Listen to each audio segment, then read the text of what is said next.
Part 3: Attaining and sustaining efficiency. It is important to be prepared and to attain confidence on the stage. Also, very important is the need to deliver your speech in a most efficient manner that conveys your message to your audience. We shall break down the different aspects of efficiency in public speaking so that you get a clear understanding of them. Efficiency through emphasis and subordination. When speaking to your audience, it is best to lay emphasis on words that matter and relegating the unimportant words of the sentence to the background. For instance, when you say, "This product is great for working class mothers," you have laid emphasis on the working class and subordinated the remaining words of the sentence. This is how you do it. "This product is great for working class mothers." That's how you do it.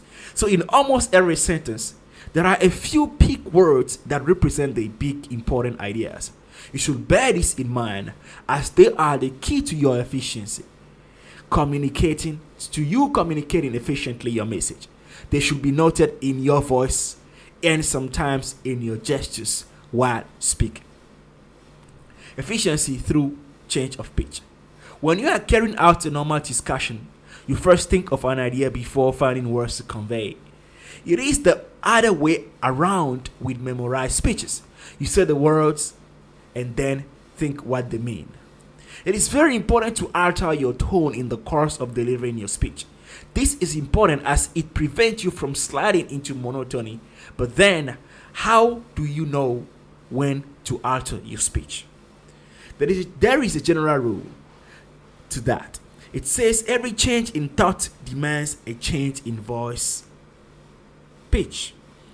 For many beginning public speakers, the change of pitch proves to be a stumbling block. This is mostly found to be the case when the words are committed to memory. However, with patience and practice, a public speaker can master the art of changing their pitch and by so doing, avoid the dangers of monotony. 3. Efficiency through change of pace. It is a grave error to deliver an entire speech at the same pace, as it will translate to a loss of an important means of emphasis and power. The public speaker tends to be more natural when he alters his pace during a speech. He practically breathes life into his delivery, animates it, and excites his audience in ways that communicate his message effectively to them.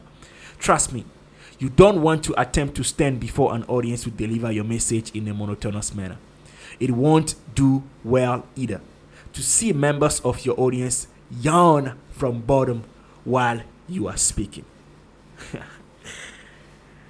4.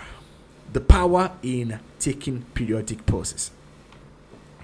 Originally, when a person pauses while talking, it is taken to mean silence. This is very correct. However, with public speaking, it is entirely different. Taking a pause during public speaking is silence made eloquent with design. To develop power during public speaking, it is recommended that you pause either before or after an important word or phrase. You can also pause before and after an important word or phrase. Both techniques are effective, although to varying degrees depending on the discretion of the speaker. Great orators from time immemorial have been known to employ this technique. Not only does it spellblind the audience, by the way, of theatrics, but it lends power to the speaker which he can wield over his audience.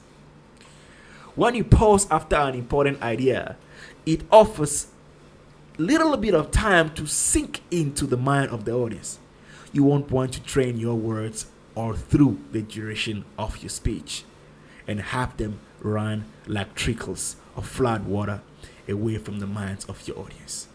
You will want to give time to the very important idea to sink into the consciousness of your audience. Don't hasten along your important point.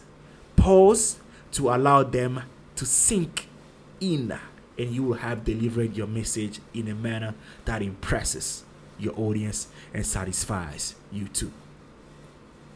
So, how did this boy utilize this principle in his personal case?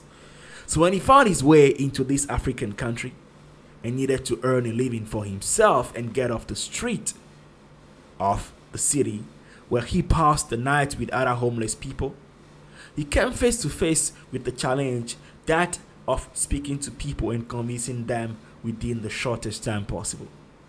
There was a time he went to a corner store with a hope of convincing the owner to hire him. The man was reading a newspaper and eating a sandwich when Steve, this young boy, came in. He had listened